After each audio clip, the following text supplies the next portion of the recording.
Hi everyone, thanks for being with me. We have now entered 2025.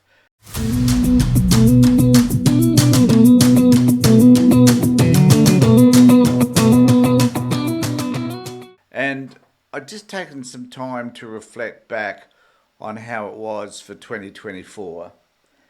And I don't think it was necessarily a year in which we all should be proud. So much has happened. There's been so much devastation. There's been so many lives lost unnecessarily.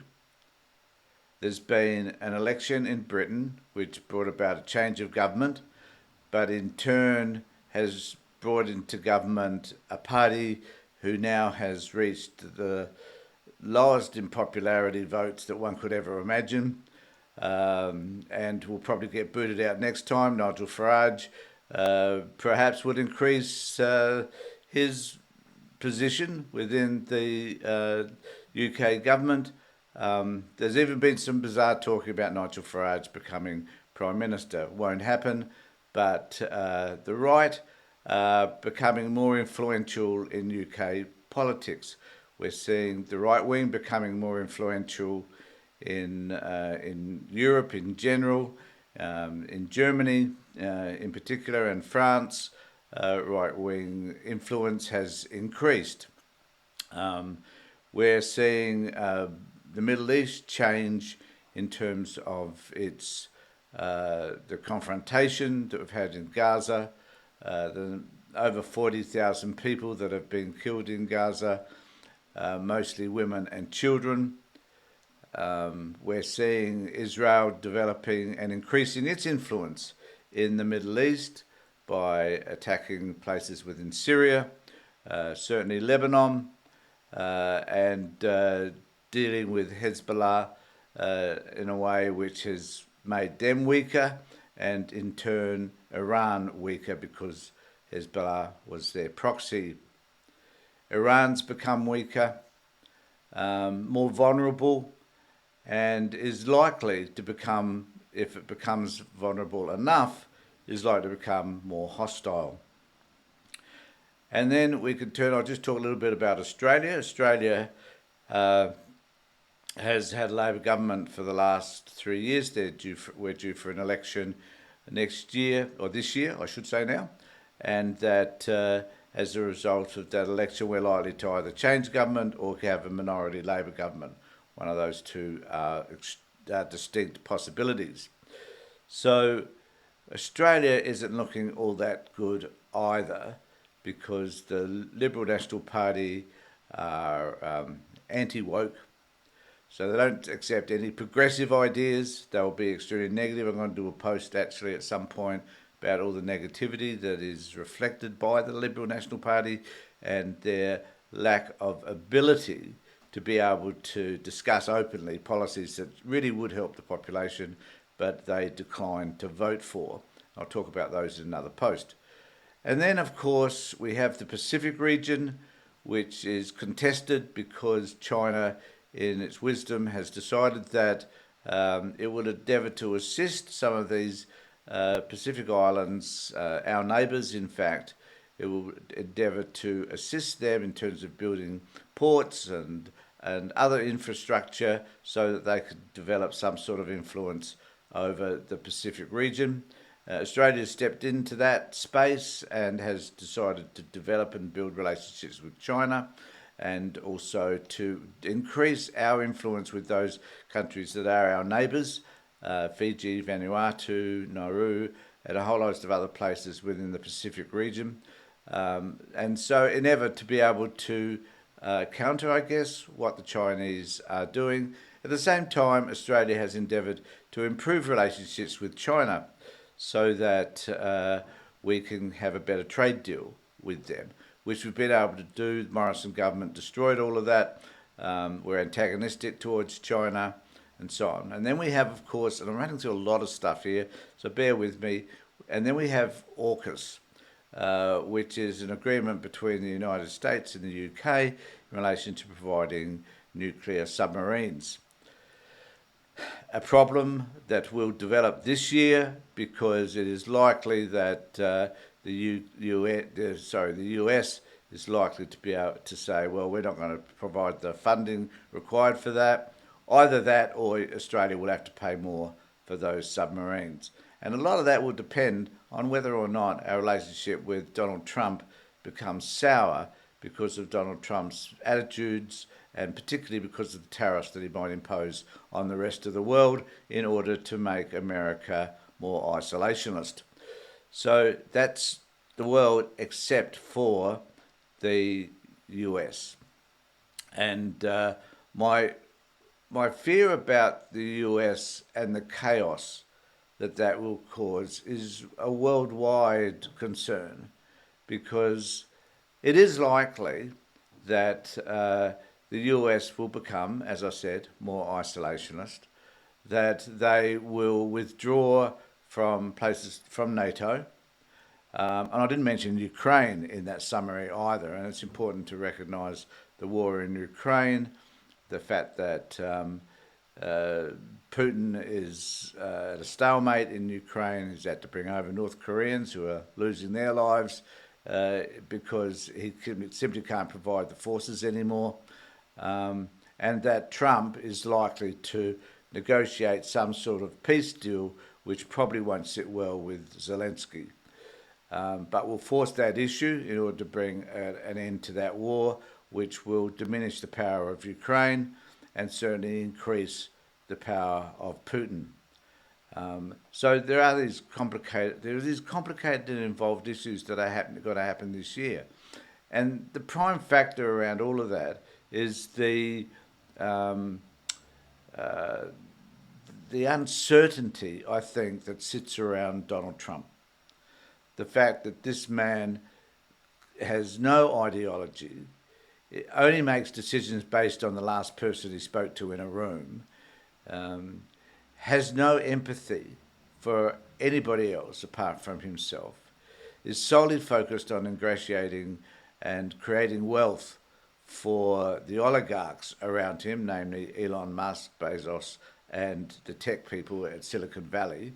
So it's this year, not coming anymore, this year is probably likely to be one of the most chaotic years in world history. And we've had a few. I mean, we've had a couple of world wars. We've had lots of disputes over land, such as Ukraine, Gaza, and so on. We've had fights against terrorism, such as 9/11 and so forth. We've had wars in Iraq and Syria. We've had lots of things happen over this century and mostly last century that we think will change the world, but none of it ever has. We haven't become a calmer, more peaceful world as a result of any of these conflicts.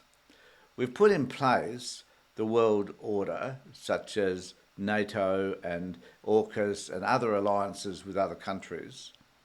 There are other alliances being built between Russia, Brazil, China, and so on. So there are other ways by which other countries are planning to get together to be able to insulate themselves from some of the influences and effects that are taking place by the US in particular.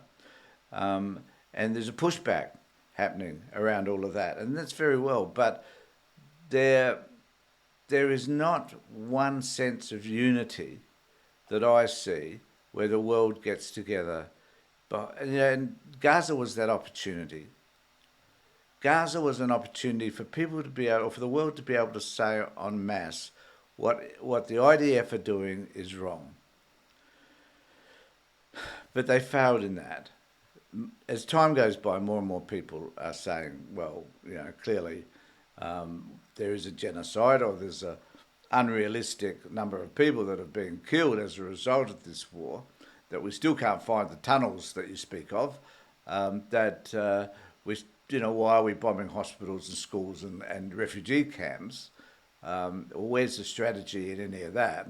So there is an increasing amount of criticism of what's happening there. But no one seems to be coming out specifically, unless you're Ireland, strangely enough, and criticising what's happened in Gaza.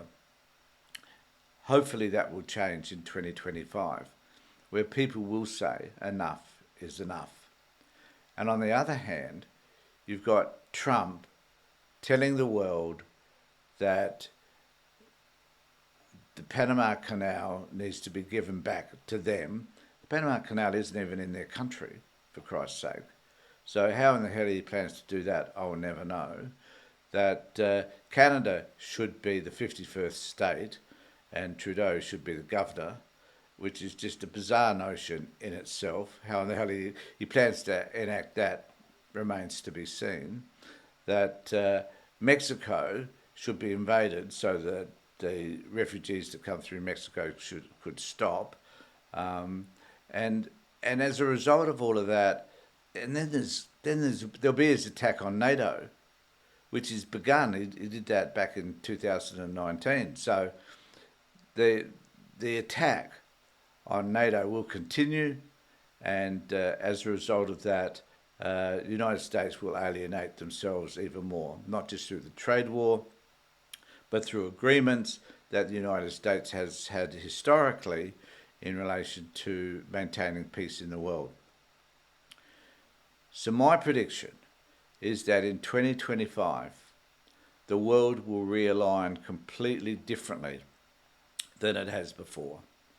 And that may include some Western countries becoming closer and closer to China and Asia. And yeah, that might even include places like Japan, who decide that being a friend with China is a greater advantage to being a friend with the US because of Trump and right-wing politics. I think the world potentially can become a more horrible place in which to live. Because not only do we have these geopolitical issues, we also have climate change that we need to confront as well. And in Australia, that Australian governments seem to be struggling primarily with that, and particularly the opposition, who are basically climate deniers. And so with the extreme right becoming more extreme and the left becoming inconsequential, we're likely to see more of the right influences taking shape around the world, which are going to influence the way populations think about themselves and their own sense of security. And on top of all of that, we have issues such as racism, poverty, the cost of living, being able to function on a daily basis simply because we can't afford to, expectations around what we should be earning and how we should be earning it will change. The oligarchs in this world will not be just Russians anymore. They'll be people who live in America, the UK. There'll be Elon Musk's influence to become the emperor of the world. There'll be those sort of influences as well, which will determine how a lot of governments tend to function. And the right wing, if sponsored by and financed by people like Elon Musk, will become more and more powerful and more influential. And as that stirs up a discontent within communities, the dissatisfaction with whatever governments are in place, as that becomes more evident, then the right wing will gather more and more control, more and more power, and eventually will influence most governments around the world. And that itself is a recipe for disaster. And that is what 2025 may look like. Let us know what you think about any of this. Where do you think the world is going? What do you think can be done to make a change? How could it be different? And whether or not you think that the influence of the right will become so powerful that it will determine how the governments are formed around the world in 2025. It is my greatest fear. Now that I've said all that, take care, look after yourselves, hope that things will be different this year than they were last year.